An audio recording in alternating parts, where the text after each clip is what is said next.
नमस्कार, मैं रचना शर्मा चढ़ती कला डैम टीवी देख रहे सभी दर्शकों का स्वागत करती हूं। आप देख रहे हैं हरियाणा न्यूज।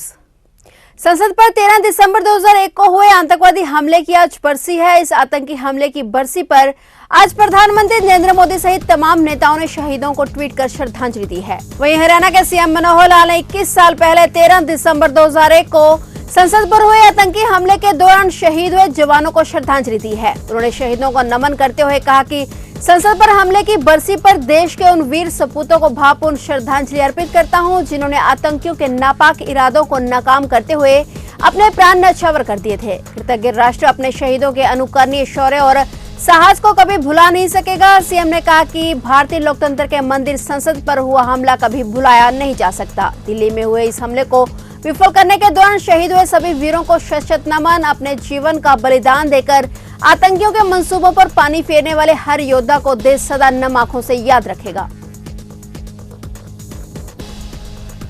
अंबाला में रिश्ते एक बार फिर से तार-तार हो गए, जहां 77 वर्षीय बुजुर्ग महिला घरेलू हिंसा की बलि चढ़ गई। दरअसल घर में सब्जी को लेकर विवाद इतना बढ़ गया कि वो हाथापाई में बदल गया और एक बुजुर्ग महिला की मौत हो गई। जानकारी के मुताबिक घर में सब्जी के पीछे कहासुनी हो गई थी और इस दौरान पोते ने उस बुजुर्ग महिला यानी अपनी दादी के सिर में गमला मार दिया। पुलिस ने महिला के पोते को हिरासत में ले लिया है। पुलिस ने पोते व उसकी पत्नी समेत 3 के खिलाफ विभिन्न धाराओं के तहत केस दर्ज किया है।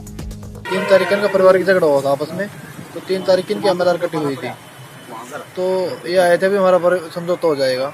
तो डॉक्टर साहब ने भी बोला भी शायद इनकी ज़्यादा लड़ाई की झगड़ा की चोटों की वजह से नहीं हुई है, इनका विसरा जाएगा, तो उसमें हो सकता है हार्ट में कुछ वो लिक्विड मिला भी, हार्ट अटैक की वजह से हुई है इनकी डेथ, तो इसलिए इनका विसरा जाएगा। उसके बाद ही ये हो पाएगा इनकी डेथ की वजह क्या है। यमुनानगर में ससुराल पक्ष के लोगों के द्वारा बंटवारे की जमीन देने से इनकार करने पर परेशान महिला ने जहरीला पदार्थ खा लिया, जिसकी अस्पताल में इलाज के दौरान मौत हो गई। सूचना मिलते ही पुलिस मौके पर पहुंची और शव को कब्जे में लेकर पोस्टमार्टम कराने के बाद शव परिजनों को सौंप दिया गया। परिजन के बयान के आधार पर मृतक महिला के सास, ससुर, जेठ और जेठ के बेटे के खिलाफ केस दर्ज कर आगामी जांच शुरू कर दी गई है। मृतक महिला की पहचान जगाधरी की मनोहर कॉलोनी की रहने वाली गुरप्रीत कौर के रूप में हुई है। हमें ना कि मतलब जमीन के रोले में रोज बुलाते थे, वो 10 दिन का टाइम दे देते थे। अब जब हम जाते थे हमारे साथ बदतमीजी करते थे। कौन करते थे आपके साथ बदतमीजी? मेरे दादा दादी और सारा परिवार, और उनका लड़का हमें ये बात बोलता था, यहाँ से निकलो निकलो, तुम्हारा यहाँ पे कुछ नहीं है। मेरी मम्मी के साथ भी उन्होंने बदतमीजी करी थी। तो कल क्या हुआ? कल उन्होंने टाइम दिया हुआ था, तो हमने फ़ोन करा उनको सुबह, उन्होंने हमारा फ़ोन नहीं उठाया। हमने सरपंच जी को फ़ोन करा था कि भी हमें बताइए क्या है क्या नहीं, तो उन्होंने बोला हम नहीं इसको ज़मीन देंगे, क्योंकि इसकी लड़कियाँ हैं 2, लड़का होता तब देते, अदरवाइज हम इनको ज़मीन नहीं देंगे, हम कुछ नहीं देंगे। इस वजह से मेरी मम्मी ने आत्महत्या कर दी। तो आप क्या इंसाफ चाहते हैं? मेरी मम्मी तो इंसाफ चाहिए। उनको अरेस्ट किया जाए जी, उनको अरेस्ट किया जाए जी। इसमें परिवार का घरेलू मामला था, इन्हें जमीन का विवाद था, इनको इंसान न मिला, आत्महत्या कर ली। तो सर लेडी का क्या नाम है और क्या काम करती है? गुरप्रीत कौर है, घरेलू लेडी है, मनोहर कॉलोनी की रहने वाली है, पिछले गाँव तलेड़ी है, बरड़ा थाना जिला अम्बाड़ी में पड़ता है। तो अभी क्या कार्रवाई कर रहे हैं? मुकदमा दर्ज करके पोस्टमार्टम कराया जा रहा, पोस्टमार्टम के बाद उनके वारसों को सोचेगा और आगामी कार्रवाई अमल में लाएगी।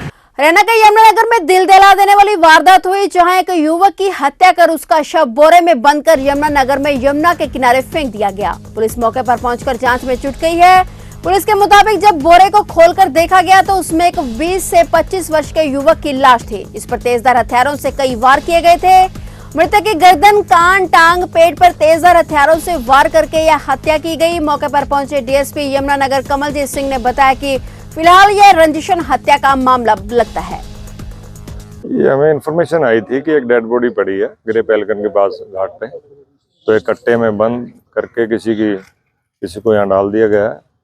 तो फिर हमने आके यहाँ बॉडी को निकाला है, तो उसकी काफ़ी उसको तेजधार हथियार से उसकी हत्या की गई है। तो 20-25 साल के आसपास इसकी एज लग रही है।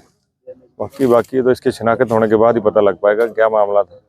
बॉडी देखकर कैसा लग, मतलब क्या लग रहा है कि कितनी पुरानी बॉडी हो सकती है? बॉडी ये मैं भी रात का ही मर्डर हमें लग रहा है, अभी ज्यादा पुरानी बॉडी नहीं है। अभी हम कोशिश कर रहे हैं, कोई हमारे पास इंफॉर्मेशन आए हम अपने तौर पे भी इसमें कैसे इसलिए अब देखते हैं। मर्डर है कितने बेदर्दी से किया गया है, इसमें टांग कटी, सारे गर्दन कटी हुई है, तो क्या सामने आया अभी तक? अभी तक तो हमने इसको सिर्फ बॉडी के जो हमारा फर्स्ट इंस्टांस जो हमने करना है इसका हमारी टीम्स आई हैं, हम इसको देख रहे हैं। इसके बाद आगे शिनाख्त का प्रोसेस चलेगा, शिनाख्त के बाद ही पता लग पाएगा इसमें इनका आखिर कोई रंजिश में मर्डर हुआ है या कोई अचानक मर्डर किया गया है। और जहां तक मेरे लग रहा है कोई रंजिश में के कारण ये मर्डर किया गया, जिस हालात में बॉडी की हालत है। यमुनानगर में आरटीआई एक्टिविस्ट एवं शिकायतकर्ता क्रशर एसोसिएशन के प्रधान रामपाल कंबोज ने अवैध खनन के आरोप लगाए हैं। उनका आरोप है कि सरकार की नाक तले सफेदपोश नेताओं के संरक्षण में जिले में अवैध खनन का काम चल रहा है। उन्होंने कहा कि वे अवैध खनन की आरटीआई 2016 से लगा रहे हैं, लेकिन कोई कार्रवाई नहीं हो रही है। यहाँ कहना होगा कि सरकार को इस मामले में कड़ा संज्ञान लेना होगा। सर, जिले में अवैध माइनिंग तो इस वक्त जैसे बेलगढ़ हो गया और बल्लेवाला, डोईवाला, कोलीवाला, ये सारे पॉइंट बंद पड़े, कोई पॉइंट चालू नहीं है।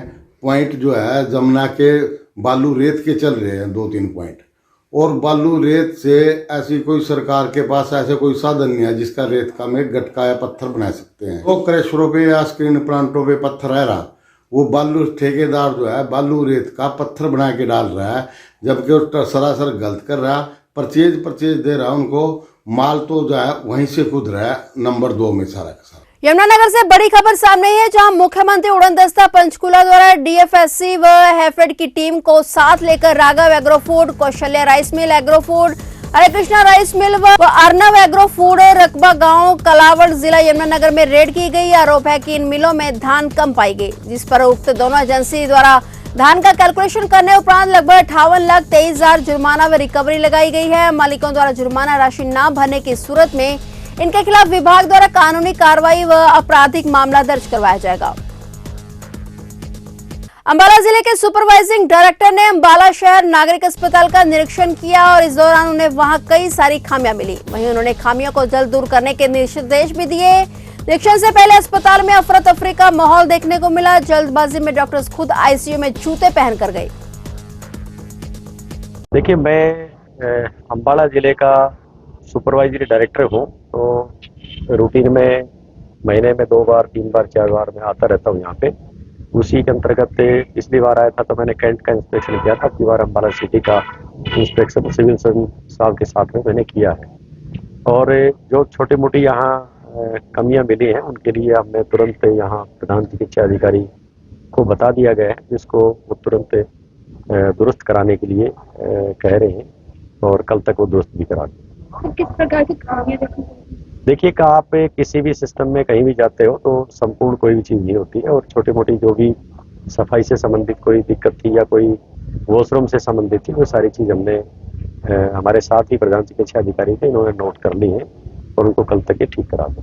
यमुनानगर में एंटी व्हीकल थेफ्ट सेल की टीम ने 3 चोरों को गिरफ्तार किए हैं। आरोपियों से चोरी की 2 बाइक व आंगनवाड़ी में चोरी के मामले का खुलासा हुआ है। आरोपियों को कोर्ट में पेश कर न्यायिक हिरासत में भेज दिया गया है। यमुनानगर में अज्ञात कार चालक की टक्कर से बाइक सवार 2 नवयुवकों को गंभीर चोटें आईं, जिसके चलते बाइक सवार किशोर की मौके पर ही मौत हो गई। कार चालक इन दोनों को घायल अवस्था में अस्पताल में छोड़कर मौके से फरार हो गया। सूचना मिलने पर पुलिस मौके पर पहुंची और शव को कब्जे में लेकर जांच में जुटी। मृतक की पहचान आकाश निवासी चुनेटी के रूप में हुई है और मृतक के बड़े भाई विजय ने बताया कि कल दोपहर को आकाश अपने दोस्त विशाल के साथ बाइक पर बुढ़िया चौक पर आया हुआ था। बुढ़िया गुरुद्वारे के मोड़ पर उनकी बाइक कार की चपेट में आ गई, जिसके चलते बाइक सवार दोनों घायल हो गए। आकाश की मौके पर ही मौत हो गई, जबकि विशाल को मामूली चोटें आई हैं। मेरे साले का लड़का है जी, ठीक है जी, और ये अपना बूढ़िया से जी अपना बूढ़े चौक तक गया था काम थोड़ा सा। क्या नाम है इसका? आकाश नाम है जी, ठीक है जी। ये इसका भाई है जी, इधर खड़ा जो, ठीक है जी। तो वो बूढ़े चौक से वापसी में आ रहा था जी, तो ये अपना गुरुद्वारे से पहले मोड़ है ना जो, वहाँ पे आके उसका एक्सीडेंट हुआ कार से जी। कार वाले ने टक्कर मारी, टक्कर मार के रुक भी गया जी वो वहाँ पे। रुकने के बाद उन्हें हॉस्पिटल में यहाँ छोड़ा, ट्रामा सेंटर में यहाँ पे, ठीक है। छोड़ के यहाँ से उसके बाद एडमिट करा के यहाँ से फरार हो गया जी, ठीक है जी। उसकी मौके पर वैसे वहीं मौत हो गई थी, और लेकिन यहाँ पे टेस्टिंग के लिए यहाँ पे लेके आए थे। उसके साथ भी था कोई? हाँ, उसका फ्रेंड था जी, वो बाइक कार था जी। वो कहाँ का? वो ठीक है जी, उसको मामूली चोट आई थी। यमुनानगर के गांव खारवन के शिरोमणि श्री गुरु रविदास गुरुद्वारा साहिब में ग्रामीणों के संयुक्त सहयोग से सामाजिक कार्यक्रम का आयोजन किया गया। नगर निगम मेयर मदन चौहान ने कार्यक्रम में बतौर मुख्य अतिथि शिरकत की। कार्यक्रम में पहुंचने पर सरपंच व गांव के मौजूद लोगों ने मेयर मदन चौहान का पुष्पगुच्छ देकर स्वागत किया। मेयर मदन चौहान ने इस दौरान ग्रामीणों को गांव खारवन को साफ, सुंदर व स्वच्छ बनाने और नशा मुक्त बनाने का संकल्प दिलाया। इस दौरान मेयर चौहान ने नवनिर्वाचित सरपंच गुरचंद सिंह को बधाई दी और उन्हें गांव का विकास करवाने का आह्वान किया।